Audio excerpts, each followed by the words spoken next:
আজকে আমরা শিখব অটোক্যাড দিয়ে কিভাবে খুব সহজে একটি সিঁড়ির 2D প্ল্যান তৈরি করা যায়। তো প্রথমেই একটি রেক্ট্যাঙ্গেল নিয়ে নিতে হবে। REC, enter.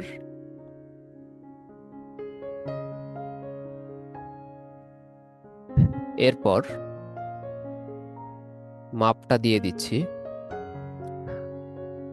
15 ফিট, তারপর কমা 7।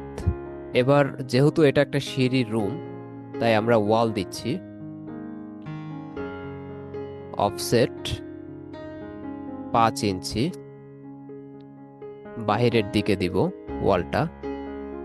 এখন এটা যেহেতু প্রত্যেকটি লাইন পলিলাইন অবস্থায় আছে, তাই এটাকে এক্সপ্লোড করে নিব।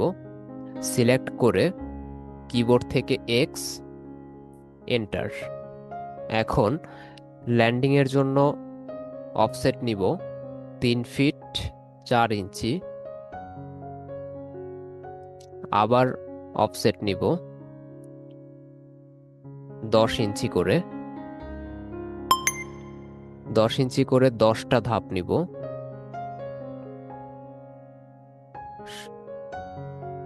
ব্যাস, আমাদের এই হলো 10টা সিঁড়ির ধাপ। এরপর এখান থেকে মিড পয়েন্ট থেকে সিঁড়ির রেলিং এর জন্য জায়গা রাখবো। এখান থেকে আবার অফসেট 3 ইঞ্চি, এদিকে 3 এদিকে 3, মাঝখানে আমাদের 6 ইঞ্চি জায়গার থাকবে। এরপর ট্রিম করব, TR, এন্টার। মাঝখানে আমরা এভাবে ট্রিম করে দেব। তারপর আবার REC, রেক্ট্যাঙ্গেল। রেক্ট্যাঙ্গেল নেওয়ার পরে অফসেট 1.5 ইঞ্চ ভেতরের দিকে দিব। ব্যাস, এটা হয়ে গেল আমাদের একটি সিঁড়ির ডিজাইন। এবার আমরা এখানে একটা উইন্ডো দিব।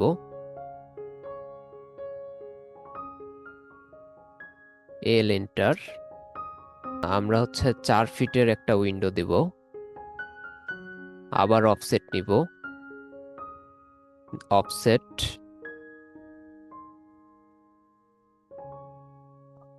2 ফিট।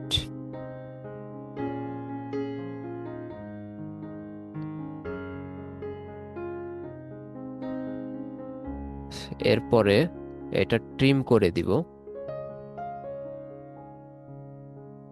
আবার রেক্ট্যাঙ্গেল নিব।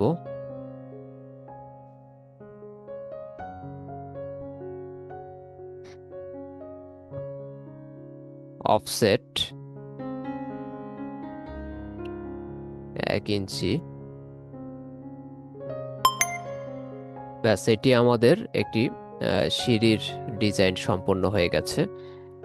এখন আপনারা চাইলে এভাবে এটার মতো করে ডাইমেনশন বা আরো যদি কালার দেওয়ার প্রয়োজন হয়, সেক্ষেত্রে আপনারা ব্যবহার করতে পারবেন।